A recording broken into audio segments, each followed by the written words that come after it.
ప్రభావతి మోసాన్ని తెలుసుకుని ఊహించని నిర్ణయం తీసుకున్న సుశీలమ్మ షాక్లో. రోహిణి, మనోజ్. సుశీలమ్మ అయితే చాలా బాధపడుతూ ఉంటుంది. అప్పుడు ఇక సుశీలమ్మనైతే మీనా ఓదారుస్తుంది. అమ్మమ్మ గారు, ఈరోజు మీరు పుట్టినరోజు జరుపుకుంటున్నారు, ఇలా బాధపడడానికి వీల్లేదు అంటూ మీనా అయితే ఇక సుశీలమ్మని దగ్గరుండి అయితే రెడీ చేస్తుంది. ఇక రెడీ చేసి కిందకైతే తీసుకురాగానే ప్రభావతి అయితే సుశీలమ్మని చూసి, అత్తయ్య మీరు బాగా రెడీ అయ్యారు అంటూ అనంగానే, నన్ను నా మనవరాలు రెడీ చేసింది, ఎవరైనా కనీసం తొంగి కూడా చూడలేదు, మీనా రెడీ చేస్తే ఇప్పుడు మాత్రం ఎంత బాగా రెడీ అయ్యారో అన్నట్టు మాట్లాడుతున్నారు అంటూ అడుగుతూ ఉంటుంది సుశీలమ్మ. అదేంటత్తయ్య, నాకొక్క మాట చెప్తే నేనే రెడీ చేసేదాన్ని కదా, నాకేం తెలుసు మీరు రెడీ అవుతున్నారని అంటూ అడుగుతూ ఉండంగా, అవునులే నువ్వు చిన్నపిల్లవి కదా, నీకన్నీ నేను చెప్తూ ఉండాలి అంటూ ఇక సుశీలమ్మ అయితే అడుగుతూ ఉంటుంది.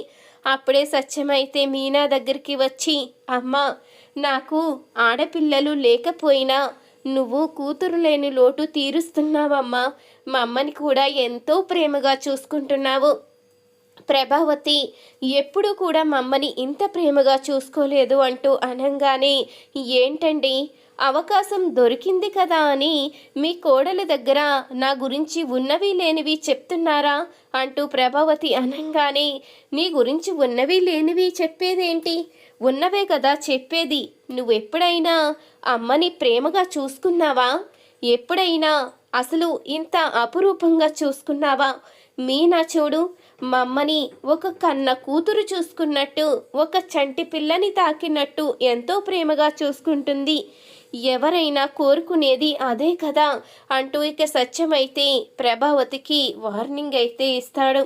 ఇంతలో ఇక సుశీలమ్మ అయితే బయటికి రాగానే అప్పుడే పంతులు గారు అయితే వస్తారు. ఏంటి ఈరోజు మన ఇంట్లో ఏదైనా వ్రతం జరగబోతుందా అంటూ అనంగానే, లేదమ్మా నిన్ను ఆశీర్వదించడానికి వచ్చారు, నీ 75వ పుట్టినరోజు కదా, ఘనంగా జరిపించాలని నేను ఇలా పిలిపించాను అంటూ సత్యమైతే చెప్తూ ఉంటాడు. ఇక అందరూ కూడా సుశీలమ్మ దగ్గర ఆశీర్వాదం అయితే తీసుకుంటారు. అందరూ కూడా ఎంతో ప్రేమగా మాట్లాడుతూ ఉండగా అప్పుడే ఇక సుశీలమ్మ అయితే బాలు కోసమైతే ఎదురు చూస్తూ ఉంటుంది. ఇదేంటి బాలు ఎక్కడ కనిపించడేంటి, కనీసం నా పుట్టినరోజుకి ఎక్కడికి వెళ్లకుండా ఉంటాడు అనుకున్నాను, కేక్ కటింగ్కి కూడా రాలేదేంటి, మీనా బాలు ఎక్కడమ్మా, అసలు వాడు రాలేదేంటమ్మా అంటూ అనంగానే అప్పుడే ఇక మీనా అయితే బాలుకి ఫోన్ చేస్తూ ఉంటుంది. ఫోన్ ఎంత చేసినా బాలు అయితే ఫోన్ లిఫ్ట్ చేయడు. ఇదేంటి ఈయన కనీసం ఫోన్ కూడా తీయడం లేదు, అసలు ఫోన్ తీయకుండా ఏం చేస్తున్నారు, బామ్మ అంటే ఆయనకి ఎంతో ఇష్టం కదా, మరి రాకుండా ఎక్కడికి వెళ్ళిపోయినట్టు అంటూ ఆలోచిస్తూ ఉంటుంది మీనా. అప్పుడే సుశీలమ్మ అయితే, ఏంటమ్మా మీనా, బాలు ఫోన్ తీయలేదా, సరే వాడే వస్తాడులే, అందరూ నగలు వేసుకున్నారు, నువ్వు నగలు వేసుకోలేదేంటి, నడు నగలు వేసుకో అంటూ అనంగానే మనోజ్ అయితే షాకే చూస్తూ ఉంటాడు. అమ్మో బామ్మ నగలంటుందేంటి అంటూ ఆలోచిస్తూ ఉంటాడు. ఇంతలోక మనోజ్ అయితే, బామ్మ అసలు ఇప్పుడు ఆ నగల సంగతి బాలు సంగతి పక్కన పెట్టు, నువ్వు కేక్ కటింగ్ చెయ్యి, నీకు గిఫ్ట్ ఇస్తాను అంటూ మనోజ్ అనంగానే, నువ్వు కొంతసేపు ఊరుకోరా, నేను మాట్లాడుతున్నాను కదా, అమ్మ మీనా నగలేవమ్మా వేసుకో, అందరూ కూడా రెడీ అయ్యి వాళ్ళు నగలు వేసుకున్నారు, నువ్వు మాత్రం ఎందుకు వేసుకోలేదమ్మా, ఇలా ఎందుకున్నావు, పద అంటూ సుశీలమ్మ అయితే అడుగుతూ ఉంటుంది.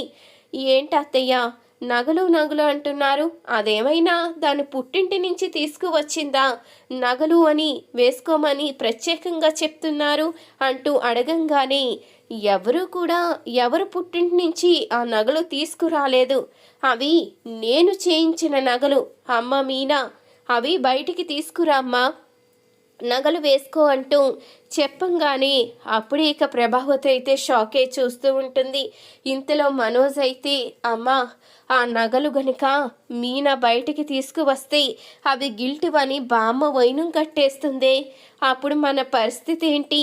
మనం చేసిన మోసం బయటపడిపోతుందేమో, ఏం చెయ్యాలి అంటూ ఇక మనోజ్ అయితే అడుగుతూ ఉండంగా ఏం చెయ్యాలో నాకు కూడా అర్థం కావడం లేదురా. నువ్వు చేసిన పనికి నేను అనుక్షణం భయంతో చచ్చి బతకవలసి వస్తుంది. ఇప్పుడు ఎలాంటి గొడవ జరుగుతుందో అర్థం కావడం లేదు, ఏం చెయ్యాలో కూడా తెలియడం లేదు. ఇదంతా నీ కారణంగానే. ఇప్పుడు నేను నిజం బయటపడితే వాళ్ళకి ఏ సమాధానం చెప్పాలిరా? మీ బామ్మ అసలే ఊరుకునే రకం కాదు. నేను మీనా నగలని నీ అవసరానికి తాకట్టు పెట్టానని తెలిసిందో ఇక నా పని అయిపోయినట్టే అంటూ ఇక ప్రభావతి అయితే కంగారు పడుతూ ఉంటుంది. అప్పుడే మీనా అయితే ఆ నగలు తీసి వేసుకోవడానికైతే భయపడుతూ ఉంటుంది. ఇంతలో సుశీలమ్మ అయితే లోపలికి వస్తుంది. ఏంటి మీనా, ఏమైంది? నగలు వేసుకోవడానికి ఎందుకు ఆలోచిస్తున్నావు అంటూ అనంగానే అది అమ్మమ్మ ఏమీ లేదు అంటూ కంగారు పడుతూ ఉంటుంది. అప్పుడు ఇక నగలు చూసిన సుశీలమ్మ అయితే ఇదేంటి మీనా, ఇవి నేను చేయించిన నగలు కాదు కదా, ఇలా ఉన్నాయేంటి అంటూ తీసి చూసేసరికి ఆ నగలు గిల్టివని సుశీలమ్మకైతే తెలిసిపోతుంది. ఇవి గిల్టు నగలు కదమ్మా, నేను నీకు బంగారుపివి కదా చేయించాను, మరి వాటి ప్లేస్లో గిల్టి ఉన్నవేంటి అంటూ అడుగుతూ ఉండంగా మీనా అయితే సమాధానం చెప్పలేక మౌనంగా అయితే ఉండిపోతుంది. ఏం చెప్పాలి అంటూ ఆలోచిస్తూ ఉంటుంది. అప్పుడే ఇక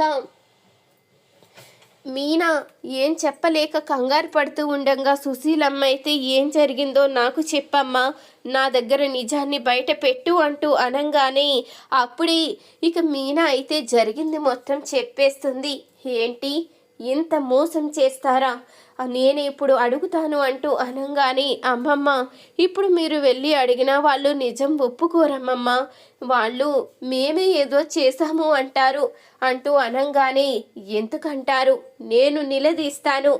మీరు బంగారు షాప్కి వెళ్ళాను అన్నారు కదా, అతను నాకు తెలుసు, నేను నిజాన్ని బయట పెట్టిస్తాను కదా అంటూ ఇక ప్రభావతి చేసిన మోసాన్ని తెలుసుకున్న సుశీలమ్మ అయితే కిందికి వచ్చి ప్రభావతిని మనోజ్ని అందరినీ కూడా పిలుస్తుంది. అసలు నువ్వు ఏమనుకుంటున్నావే?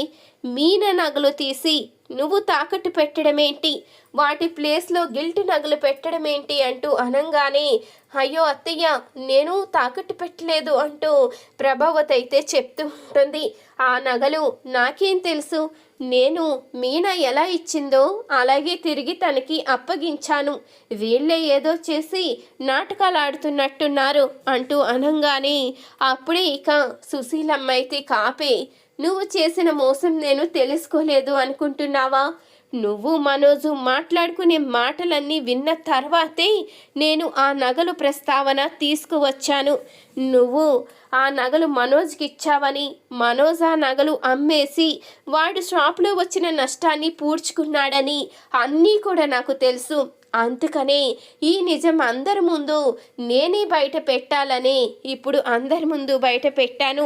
రేపొద్దున్న రోజు నువ్వు ఇలాంటి పనులు చేస్తావని తెలిసి నేను ఈ నిర్ణయం తీసుకున్నాను. చూడు, నువ్వు నగలన్నీ తాకట్టు పెట్టేసి పెద్ద కొడుక్కి నష్టం లేకుండా చూసుకున్నావు, అది మీనా నగలు కాబట్టి నా నగలుతో పాటు నా ఆస్తి మొత్తాన్ని మీనా బాలు పేరునే రాసేస్తున్నాను అంటూ ఇక సుశీలమ్మ అయితే షాక్ ఇస్తుంది. ఇక సుశీలమ్మ తీసుకున్న నిర్ణయానికి రోహిణి ప్రభావతి ఇద్దరూ కూడా షాక్లో ఉండిపోతారు. అత్తయ్య ఇలాంటి నిర్ణయం తీసుకున్నారేంటి అంటూ అనంగానే అప్పుడే ఇక సుశీలమ్మ అయితే చెప్తూ ఉంటుంది, నీలాంటి వాళ్ళకి ఇదే కరెక్టు అంటూ అనంగానే అప్పుడే బాలు కూడా సుశీలమ్మ ఫ్రెండ్స్ని అయితే తీసుకుని వస్తాడు.